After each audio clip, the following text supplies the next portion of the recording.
그리고 세 번째 말씀을 나누도록 하겠습니다.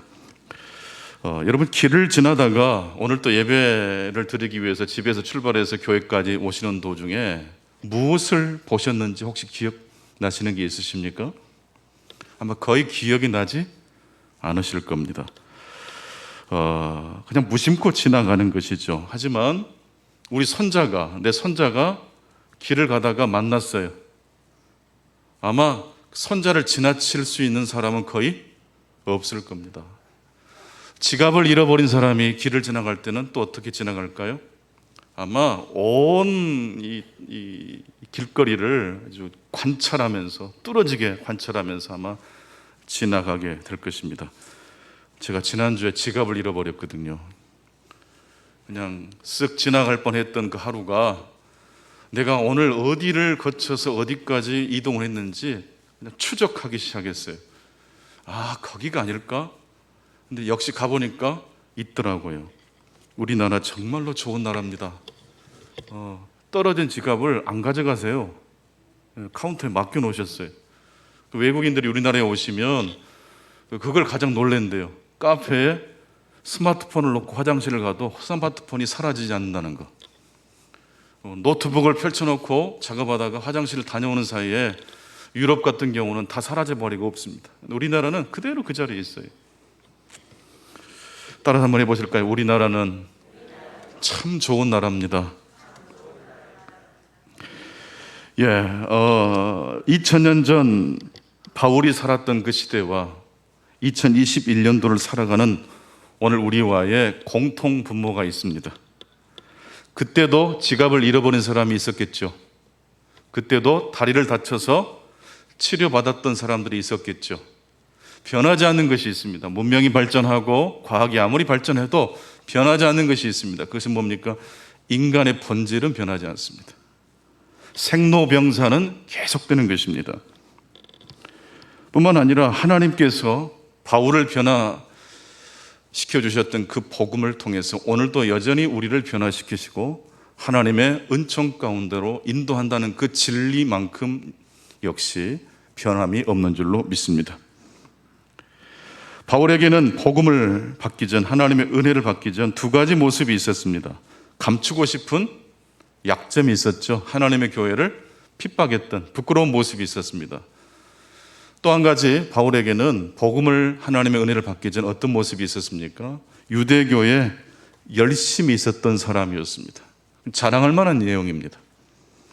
하나님의 은혜는, 하나님의 복음은 이 바울의 두 가지 모습과 관계없이 임했다고 우리 지난주에 말씀을 통해서 나눴습니다. 한번 따라서 해보실 거예요. 관계없이, 상관없이, 그럼에도 불구하고 하나님의 은혜가 바울에게 역사하신 것처럼 오늘 우리들에게도 역사할 줄로 믿습니다.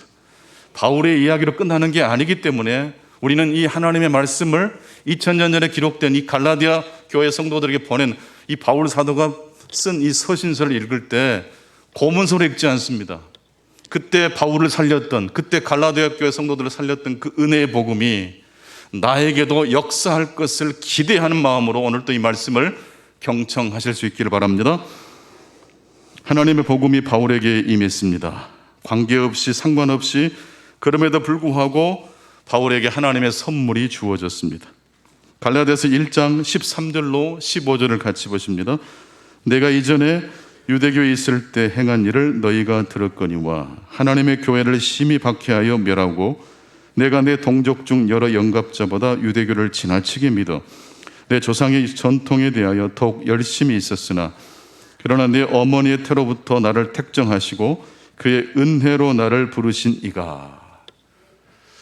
바울에게는 부끄러운 모습이 한 가지 있었고 자랑하고 싶은 모습이 하나 더 있었습니다. 그러나 하나님의 복음이 그런 것들과 관계없이 은혜로 임했다고 바울은 증언하고 있습니다. 바울을 변화시킨 그 복음은 바울을 통해서 갈라디아 교회 성도들에게 전파되었고 그 복음을 받은 갈라디아 사람들 역시 변화가 되었습니다. 여러분, 복음을 만나면, 예수 그리스도를 만나면 그대로 있을 수가 없습니다. 반드시 그 사람은, 그 인생은 바뀌어지게 됩니다. 무엇이 바뀔까요? 복음을 만나면 무엇이 바뀌게 된다는 말일까요? 갈라디아서 4장 13절과 14절에 보면 바울 사도가 전했던 그 복음이 갈라디아 사람들의 어떤 점을 바꿨는지가 나옵니다. 같이 한번 보시죠. 내가 처음에 육체의 약함으로 말미암아 너희에게 복음을 전한 것을 너희가 아는 바라. 너희를 시험하는 것이 내 육체에 있으되 이것을 너희가 업신여기지도 아니하며 버리지도 아니하고 오직 나를 하나님의 천사와 같이 또는 그리스도 예수와 같이 영접하였도다. 여러분, 복음은 그 사람의 과거가 어떠했는지 관계없이, 상관없이, 그럼에도 불구하고 임하는 복음입니다. 이 복음의 내용만큼 중요한 게 복음이 어떻게 전달되는 건데, 그래서 여러분 전도하실 때는 관상 보고 전도하실래요? 그냥 전도하실래요? 저 사람 전도하면 분명히 영접할 것 같아. 가능성을 보고 전도하십니까? 가능성과 관계없이 내가 받은 은혜를 전달하시겠습니까? 바로 그겁니다. 그런 복음을 바울이 전한 거예요. 그랬더니 이 갈라디아 사람들이 어떻게 변했습니까? 특별히 이 갈라디아에 도착했던 바울이 그 도시에 도착하자마자 덜컥 병에 걸렸습니다. 그래서 갈라디아서 4장 13절 시작에 보게 되면 내가 처음에 갈라디아에 도착했을 때 육체의 약함으로 말미암아 너희에게 복음을 전했다. 건강하고 또 에너지가 넘쳐서 복음을 증거한 게 아니고 갈라디아에 도착한 다음 바울이 풍토병에 걸렸든지 다른 질환에 걸렸든지 몸을 움직이지 못할 정도로 큰 질병에 고통에 놓여지게 된 것입니다. 여러분, 보통 이렇게 되면 복음을 증거하러 왔다가 병에 걸렸다. 믿음 없는 사람이 볼 때 어떻게 평가합니까? 저 사람이 있는 하나님은 힘도 없구나. 살아계신 하나님이라면 어떻게 전도하는 사람을 지켜주지 않는다는 말인가? 라고 할 수 있잖아요. 그런데 바울의 복음은 어떻게 하나님께 받은 복음이라고요? 바울의 허물과 장점과 관계없이 하나님의 복음이 임한 줄로 믿습니다. 그래서 여러분이 건강할 때뿐만 아니라 아플 때도, 사업이 잘 됐을 때뿐만 아니라 사업이 망했을 때도 하나님의 복음이 여러분과 함께 할 줄로 믿습니다. 그 복음을 통해서 힘입어 우리 역시 조건과 관계없이 하나님의 복음을 삶을 통하여 입을 열어서 증거하실 수 있기를 축원합니다. 그 복음을 받아들였던 갈라디아 사람들은 바울 사도의 육체의 연약함과 관계없이 바울의 복음을 받게 된 줄로 믿습니다. 그래서 이렇게 표현을 합니다. 바울이 연약한 가운데 증거했던 그 복음이 갈라디아 사람들의 삶을 변화시켰는데 어떻게 변화를 이렇게 하냐면 너희에게 복음을 전한 것을 너희가 아는 바라. 너희를 시험하는 것이 내 육체에 있으되, 바울이 지금 육체의 연약감 가운데 복음을 증거하다 보니까 자칫 이방인 사람들에게는 시험거리가 됐다는 것인데, 충분히 시험에 빠질 수 있었음에도 불구하고 갈라디아 사람들은 바울을 업신여겼습니까? 업신여기지 않았습니까? 업신여기지 않았습니다. 그리고 업신여기지 아니했을 뿐만 아니라 버리지도 아니했다는 표현이 나옵니다. 여기서 버리지도 않았다는 것은 침을 뱉지 않았다는 의미입니다. 그러니까 이 갈라디아 사람들이 살던 그 당시에는 어떤 문화와 관습이 있었다는 겁니까? 병든 사람을 보면 뭘 뱉어요? 침을 뱉어요. 부정 탄다고. 부정이 내 가정에 들어오는 걸 막기 위해서 침을 탁 뱉은 거예요. 그런데 바울이 병에 걸려서 복음을 증거했습니다만 그 바울의 연약한 모습을 보면 보통은 갈라디아 사람들의 관습에 의하면 침을 뱉어야 됩니까? 뱉지 말아야 됩니까? 뱉어야 됩니다. 재수 없다고 돌아서야 됩니다. 그런데 침을 뱉지 않았을 뿐만 아니라 그 다음 구절을 보십시오. 오직 나를 하나님의 천사와 같이, 무엇과 같이요? 천사와 같이 영접을 했고 또 더 나아가 그리스도 예수와 같이 영접을 했다고 말하고 있어요. 아멘 좀 합시다. 이게 기적이 아니고 뭐겠어요? 안전병이가 일어나는 것만 기적이 아니에요. 세상의 관습, 우상을 숭배했던 갈라디아 사람들이 우상을 내려놓고 하나님의 복음 앞에 변화된 삶을 보여주고 있어요. 거린이 지나가거나 병든 사람이 지나가면 침을 탁 뱉고 재수 없다고, 그래서 미신의 어떤 풍습을 쫓았던 갈라디아 사람들이 바울이 몸이 연약해서 복음을 겨우겨우 증거했을 당시 바울의 외모를 보지 않고, 아니 바울의 그 질병을 관계없이 하나님의 복음을 받아들였다는 말씀입니다. 이것이 바로 하나님의 은혜가 가지고 온 놀라운 변화입니다.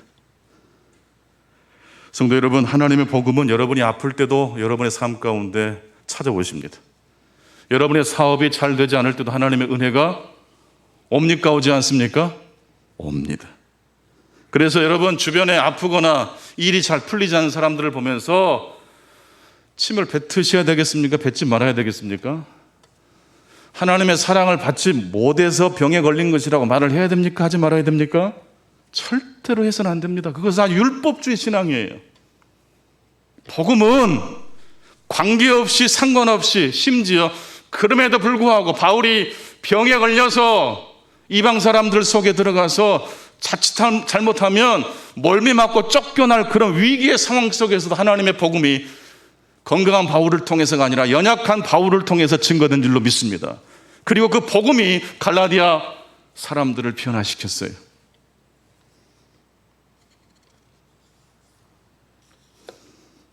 갈라디아서 3장 27절, 그 복음이 더 확장돼서 이러이러한 놀라운 변화를 또 일으킵니다. 같이 읽겠습니다. 갈라디아서 3장 27절입니다.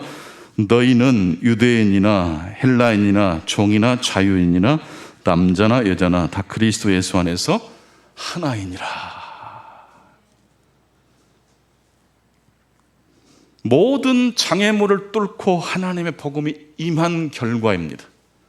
남녀 차별이라는 그 장벽을 뚫고, 유대인과 헬라인이라는 그 장벽을 뚫고, 종과 자유인의 장벽을 뚫고, 그것과 관계없이, 그것과 상관없이, 그럼에도 불구하고 하나님의 복음이 2000년 전에 역사하신 것처럼 오늘 우리의 삶에, 우리의 가정에도 역사할 줄로 믿습니다.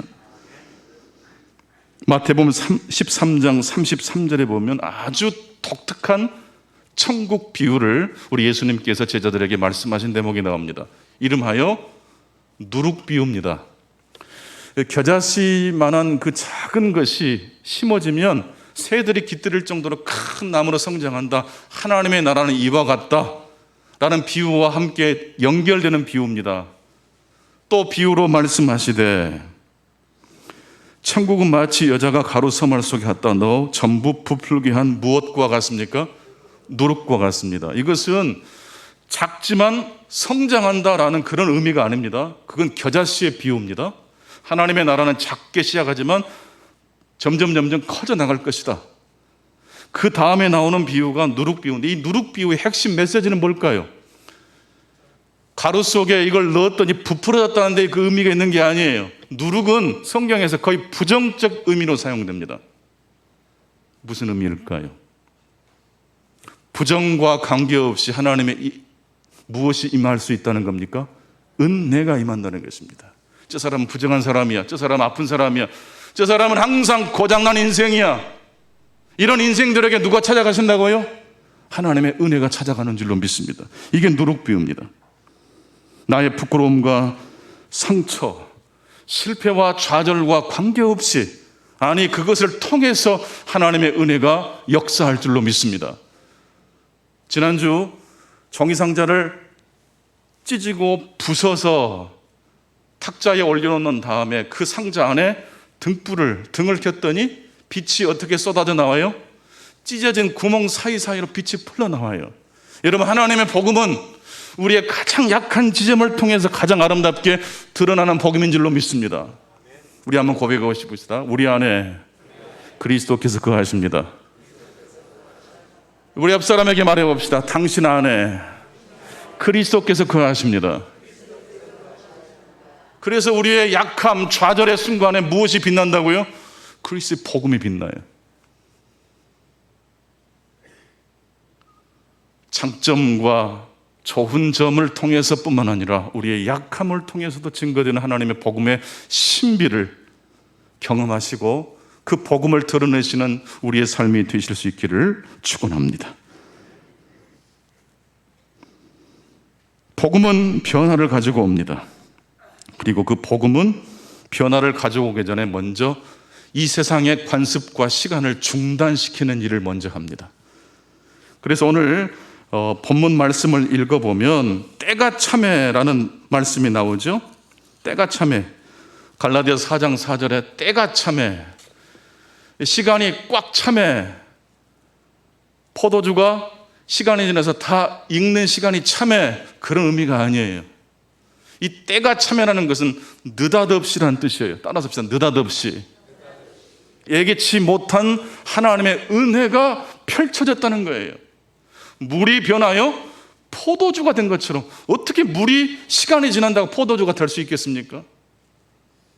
하나님의 카이로스 시간은 인내하고 견뎌내면 마침내 찾아오는 그런 시간을 의미하지 않아요. 회복될 가능성이 전혀 없었던 38년 된 병자에게 하나님이 느닷없이 임한 줄로 믿습니다. 혈루증 여인에게, 부정한 여인에게, 그 부정한 것이 다 치유된 다음에 그 여인이 예수님의 옷자락을 만진 게 아니에요. 부정한 손으로 예수의 옷자락을 만진 거예요.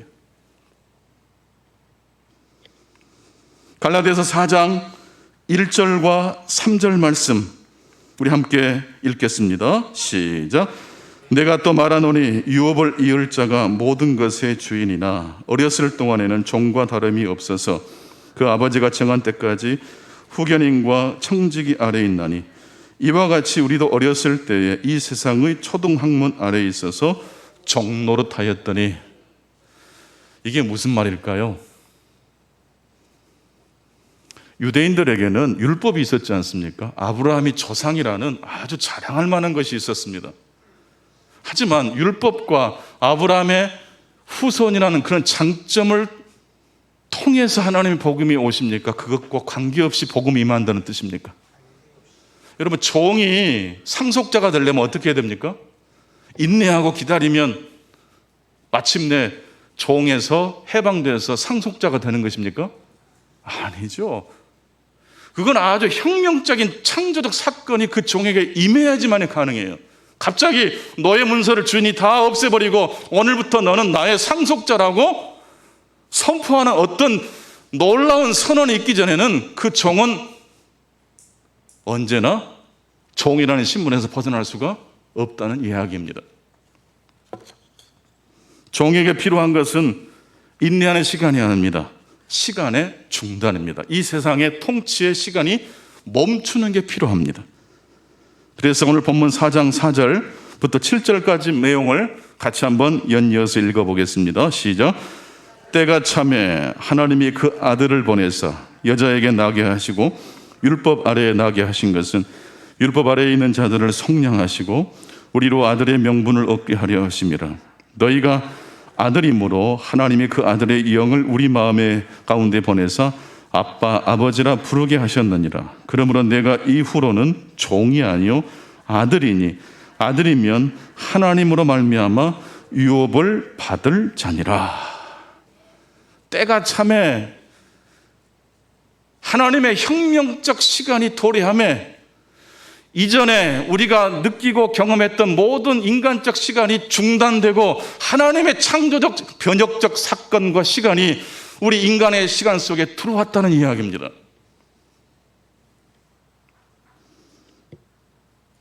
그래서 우리는 더 이상 종이 아니라 아들이 된 것입니다.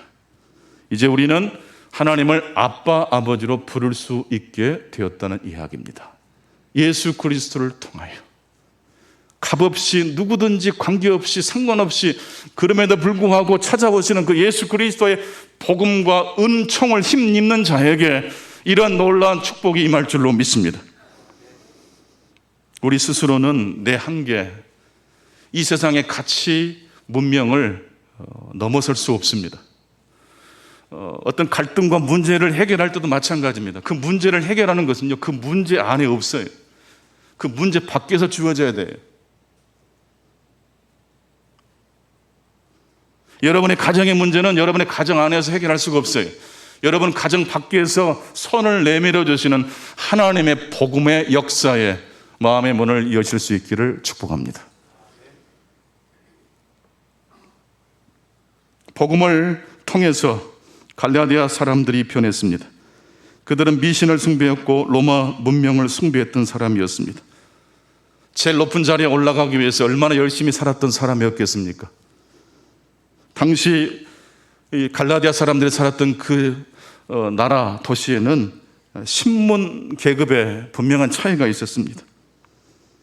높은 자리에 올라가면 행복하지만 그것 역시 시간이 지나면 뭐가 찾아와요? 권태가 찾아와요. 아프리카에 사는 부시맨도 사람에게는 두 가지 배고픔이 있다고 말을 했지 않습니까? 사냥해서 배를 채우는 리틀 헝거가 있지만 아무리 고기를 먹고 밥을 먹어도 채워지지 않는 거대한 배고픔이 있다고 했어요. 그레이트 헝거입니다. 결핍을 채우면 행복해질 것 같지만 결핍을 채우고 나도 계속 찾아와요? 계속 배고픔이 있는 거예요. 그래서 여러분, 행복해 보이는 가정은 멀리서 볼 때 행복해 보일 뿐이에요. 더 깊이 들어가 보면 결핍이 있거나 권태가 있어요. 고난과 고통이 없는 사람은 없어요. 하나님의 은혜의 복음에 필요 없는 사람이 한 사람도 없다는 말씀입니다. 유대인들도 자신의 장점과 관계없이 찾아오시는 하나님의 은혜의 복음이 필요했습니다. 우상을 숭배했던 갈라디아 사람들 역시 그런 자신들의 형편과 처지와 관계없이 찾아오시는 하나님의 은혜를 붙들어야 했습니다. 때가 참에 하나님이 그 아들을 보내서 여자에게 나게 하시고 율법 아래에 나게 하신 것은 율법 아래에 있는 자들을 속량하시기 위해서입니다. 여러분, 율법에 통달해도 그것만 가지고는 하나님의 은혜를 경험할 수 있다는 겁니까? 없다는 겁니까? 없다는 거예요.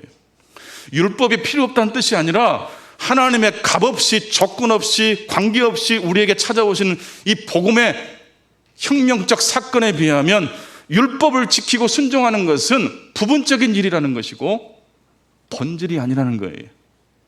그런 점에서 바울은 내가 율법에 대하여 죽었다라고 말한 거예요. 율법 필요 없다는 뜻이 아니라 율법은 1순위가 아니라 지금부터 하나님의 복음을 협력하는 차원에서만 필요한 것이다 라고 말한 거예요.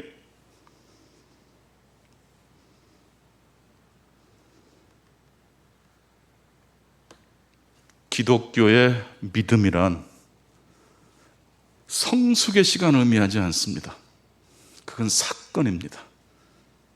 그리스도를 만난 사건이 우리의 삶을 변화시킵니다.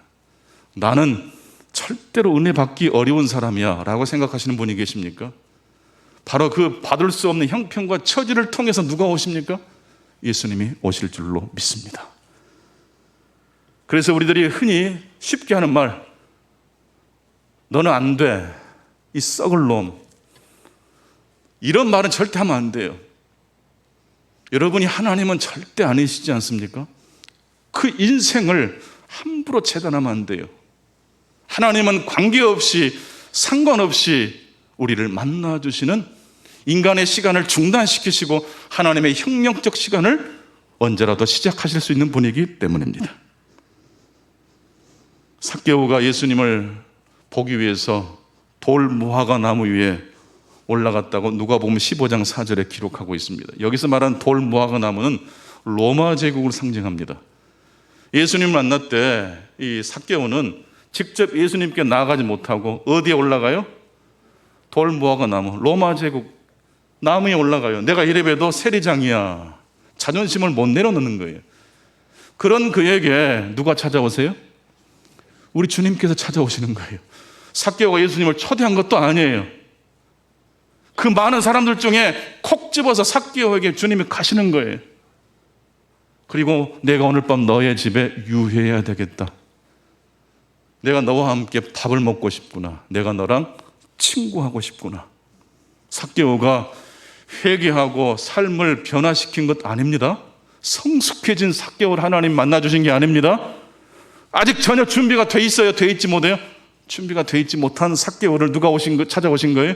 우리 주님이 찾아오신 거예요. 이게 복음의 원리입니다.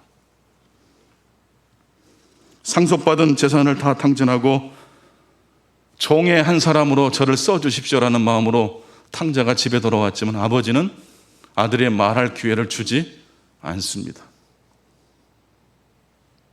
종으로 받지 않고 아들로 받습니다. 다시 가락지를 끼워준다는 것은 상속자라는 의미입니다.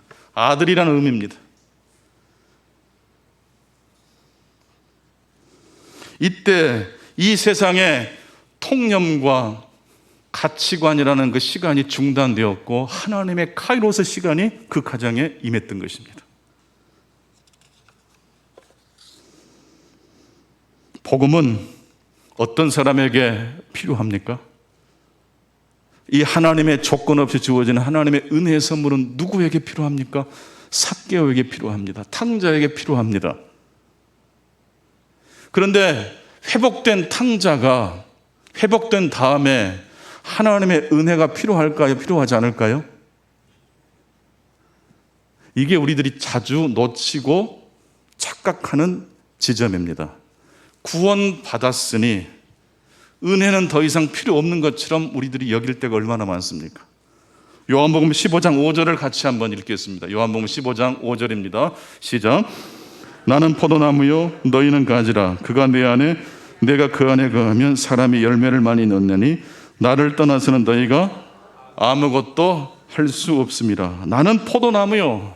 이 포도나무는 예수님을 가리킵니다. 은혜를 가리킵니다. 조건 없이 관계없이 상관없이 우리의 삶에 임하시는 카이로스 시간을 가리킵니다. 그런데 이 놀라운 은총은 언제 필요하다고요? 포도나무에서 떨어지는 순간 가지는 어떻게 됩니까? 말라 비틀어 넘어지는 거예요. 하나님이 여러분을 은혜로 불러주신 줄로 믿습니다. 그리고 오늘 또 하나님의 은혜가 우리는 필요한 사람인 줄로 믿습니다. 언제라도 여러분이 성공할 때도 지쳐 쓰러질 순간에도 우리를 다시 회복시키는 것은 하나님의 은혜인 줄로 믿습니다. 탕자에게 임한 때가 차면은 일회적 사건이 아니라 영원토록 반복되어야 될 사건이었습니다. 체스터턴이 그런 말을 했습니다. 사람이 일어서는 각도는 딱 하나이지만 넘어지는 각도는 수도 없이 많다. 꼿꼿이 서 있어야 되지 않습니까? 서 있는 각도는 일정해요. 그러나 넘어질 때는요, 이렇게도 넘어지고 저렇게도 넘어져요. 마찬가지로 우리를 다시 회복시키시고 일어나게 하고 우리의 삶을 번영으로 인도하시는 하나님의 복음 몇 개일까요? 하나예요, 하나. 이 복음에서 멀어지는 순간 언제 어느 지점에 있을지라도 우리가 넘어질 수밖에 없다는 사실을 기억하실 수 있기를 바랍니다. 우리를 다시 회복해 하는 것은 하나님의 은혜의 선물입니다. 그리고 계속해서 우리의 삶을 유지, 번영시키는 건 역시 하나님의 은혜인 줄로 믿습니다. 나를 살린 하나님의 은혜는 나를 넘어 내 옆 사람에게도 전달될까요? 되지 않을까요? 당연히 전달됩니다. 당신 왜 이렇게 기분이 좋습니까? 별로 좋을 일도 없더만. 여러분, 인간적인 눈으로 기준으로 보면요, 기쁠 게 없어요. 근데 하나님의 기준, 때가 차면 이 세상의 시간을 중단시키고 병든 자에게도 부정탄 사람들에게도 하나님의 복음이 조건 없이 임한다는 그 은혜를 힘입으면 우리는 범사에 감사할 수 있습니다. 날마다 기뻐할 수 있습니다. 기뻐할 일이 있기 때문에 기뻐하는 게 아니라 기어이 기뻐하는 인생이 될 줄로 믿습니다. 복음을 사탕을 빨듯이 입에서 오물조물 이 복음의 이 말씀을 읊조리고 묵상하는 가운데 나도 모르게 기쁨이 터져 나올 줄로 믿습니다. 그리고 그 복음으로 이 세상을 바라보면 보이지 않던 것이 보이게 됩니다. 못생긴 사람, 부정한 사람, 찢긴 사람, 못난 사람이 아니라 하나님의 은혜가 임하는 놀라운 축복을 저와 여러분의 눈이 목격하실 수 있기를 바랍니다. 내가 처음에 육체의 약함으로 말미암아 너희에게 복음을 전한 것을 너희가 아는 바라. 너희를 시험하는 것이 내 육체에 있었으나 이것을 너희가 업신 여기지도 아니하고 버리지도 아니하고 침을 뱉지도 아니하고 오직 나를 하나님의 천사와 같이 또는 그리스도 예수와 같이 영접하였도다. 그런데 갈라디아 교회에 어느 순간 문제가 발생했다고 합니다. 무엇 때문에 문제가 생겼는지 짐작해 가시죠. 하나님의 은혜에서 멀어지는 순간 어떤 공동체도 질서가 유지될 수는 없는 겁니다. 어떤 가정도 행복할 수가 없는 겁니다. 가만히 들어온 거짓 교사들이 하나님의 은혜의 복음 외에 할례를 받아야 된다라고 이야기를 해서 갈라디아 교회 성도들의 마음을 흔들어 버렸어요. 그래도 하나님의 복음이 얼마나 고급스러운 복음인데 포장지도 이뻐야 되지 않겠냐고, 좋은 그릇에 담는 것이 중요하지 않겠냐고, 본질도 중요하지만 그릇도 중요하다고, 할례를 꼭 받아야 된다고. 바울은 외모도 못생겼고 말주변도 없었지 않냐고, 나처럼 이렇게 유창하게 하나님 복음을 증거하는 게 얼마나 더 좋겠냐고, 그런 이 거짓 교사들의 이야기에 현혹이 되고 말았어요. 그런데 여러분, 갈라디아 교회가 시험에 든 것이 과연 거짓 교사들의 현혹 때문이었을까요? 아니면 시작부터 마지막까지 붙들어야 될 하나님의 은혜를 붙들지 아니한 갈라디아 교회 성도들의 문제가 더 컸을까요?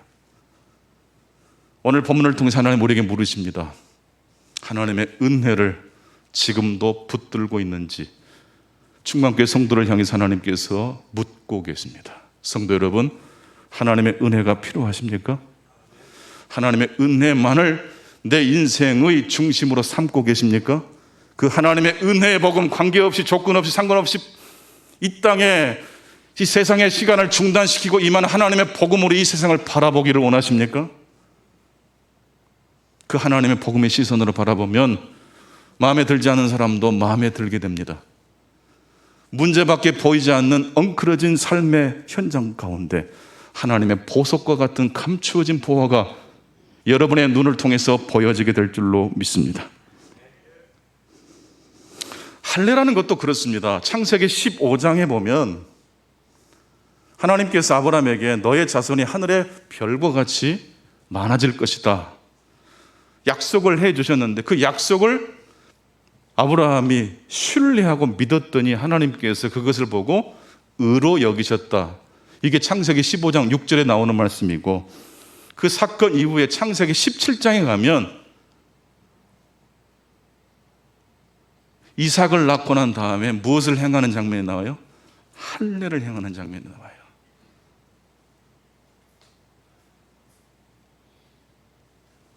그러니까 할례를 받았기 때문에 의롭게 여김을 받는 게 아니고, 할례를 받기 전에 뭐가 먼저 왔던 거예요? 하나님의 은혜가 먼저 임했다는 거예요.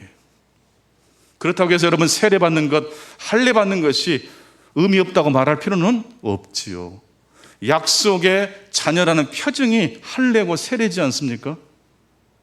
하지만 이런 표징보다 더 중요한 것은 복음의 본질이라는 거예요. 이삭을 통해서 하나님의 약속이 이어진다라고 하나님 말씀하시면서 이스마엘은 너의 후손이 상속자가 아니라고 말씀하셨어요. 이 말씀을 우리들이 잘 해석해야 됩니다. 그런데 하나님은 이스마엘은 배제시키고 이삭만 사랑하신다는 뜻입니까? 여러분, 이삭이니까 하나님이 선택하신 겁니까?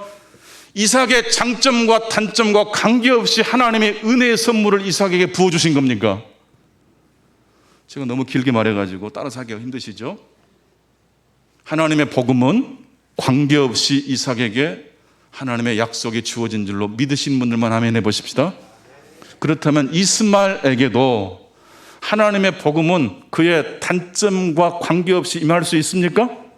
있다는 거예요.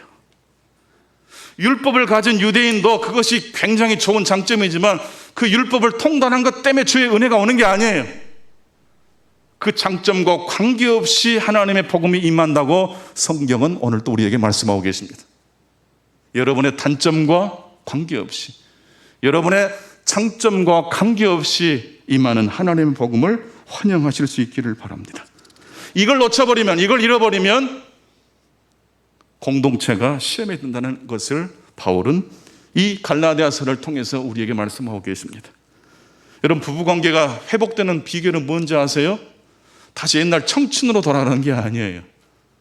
시간이 흘러가면 회복되는 게 아니에요. 이 세상의 가치관이, 시간이 중단되고 때가 참에 하나님의 은혜의 복음이 우리 가정의 중심이 될 때에 전혀 바뀌어진 것은 없지만, 바뀌어질 가능성도 없지만, 그럼에도 불구하고 하나님의 은총이 우리 가정에 축복으로 임할 줄로 믿습니다. 그럴 때 우리는 로마서 12장 10절 말씀처럼 서로를 먼저 존경하게 될 거예요. 존경할 게 있어야 존경하죠. 이거 아니에요. 형제를 사랑하며 서로 우애하고 존경하기를 서로 어떻게 해요? 먼저 하는 거예요. 왜 먼저 하는 근거가 뭐 어디 있어요? 그 사람이 나한테 잘해준 것도 없는데, 잘해줬기 때문에 존경한다는 의미가 아니에요. 그것과 관계없이 무엇이 임했기 때문이에요? 하나님의 은혜가 임한 줄로 믿습니다. 여러분, 이게 복음이에요. 이래서 복음은 충격이에요. 그래서 복음은 모든 걸 돌파해요. 끝으로 에티 힐레숨이라는 29살 나이에 아우슈비츠 수용소에서 죽은 한 유대인 여성에 대한 이야기를 짧게 나누고 마치겠습니다. 이 여성이 죽기 전 2년 동안 일기를 썼는데, 이분이 원래 굉장히 성적으로 문란하고 또 집안도 복잡했고 아주 아무튼 그 복잡한 인생을 살았던 분인데, 이분이 복음을 만나요. 복음을. 그리고 화장실 매트에 무릎을 꿇고 날마다 기도하는 가운데 하나님의 은혜를 경험을 해요. 나치가 네덜란드에 진격을 해와서 유대인들이 고초를 겪은 동안에 일기를 썼는데, 그 일기 중에 한 대목이 이런 내용이에요. 신은 도와줄 수 없다. 한번 따라서 합시다. 신은 도와줄 수 없다. 이런 제목으로 어떤 글을 썼는지 같이 한번 화면을 보면서 읽어보겠습니다. 시작. 당신은 우리를 도와줄 수 없다는 것, 그리고 우리가 스스로를 돕기 위해 당신을 도와야만 한다는 것입니다. 그것이 지금 우리가 해낼 수 있는 모든 것이고 또 정말 중요한 것입니다. 신이여, 우리 안에 있는 당신의 작은 조각을 보호해야 합니다. 당신은 우리의 환경과 생명에 대해 할 수 있는 것이 별로 없는 것 같습니다. 나는 당신에게 책임을 묻지도 않습니다. 당신은 우리를 도울 수 없지만 우리가 당신을 도와야 하며 우리 속에 당신이 계시는 곳을 끝까지 지켜야만 합니다. 그런데 마지막 단계에 이른 지금도 소중한 신인 당신을 보호하기보다는 진공청소기와 은포크와 은수저를 간수하려는 사람이 있는 것이 사실입니다. 또 자기 몸을 간수하려는 사람이 있습니다. 하지만 그들은 수많은 두려움과 비통한 심정의 피난처에 불과합니다. 그들은 적들의 선악에 붙잡히지 않겠다고 말합니다.